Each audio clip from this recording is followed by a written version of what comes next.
আসসালামু আলাইকুম। সবাই কেমন আছো? আমি তোমাদের জুনেদ ভাইয়া, রেমিডিস অফ কমপ্লিকেশন অর্থাৎ রক থেকে তথ্য যোগাযোগ প্রযুক্তি ইনস্ট্রাক্টর হিসাবে যুক্ত হয়েছে। আজকে আমাদের টপিক হচ্ছে তৃতীয় অধ্যায় অর্থাৎ সংখ্যা পদ্ধতি। সংখ্যা পদ্ধতি কাকে বলে? সংখ্যাকে প্রকাশ করায় এবং গণনা করার পদ্ধতিকে সংখ্যা পদ্ধতি বলে। আমরা জানি সংখ্যা পদ্ধতি দুই প্রকার। কি কি?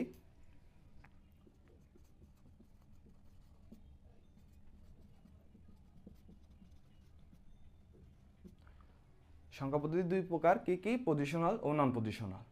পজিশনাল সংখ্যা পদ্ধতি কী কী? পজিশনাল সংখ্যা পদ্ধতি হলো 1, 2, 3 অথবা 1.2, এগুলো হলো পজিশনাল সংখ্যা পদ্ধতি। নন পজিশনাল সংখ্যা পদ্ধতি কি? যেগুলোকে হচ্ছে আমরা রোমান চিহ্নে প্রকাশ করে থাকি, যেমন 1-এর পরিবর্তে আমরা প্রকাশ করে থাকি হচ্ছে আই, 2-এর পরিবর্তে প্রকাশ করি হচ্ছে আই, এবং 3-এর পরিবর্তে প্রকাশ করি হচ্ছে আই, এরকম 5-এর পরিবর্তে আমরা প্রকাশ করি হচ্ছে বি। এরকম এগুলো হচ্ছে নন পজিশনাল সংখ্যা পদ্ধতি।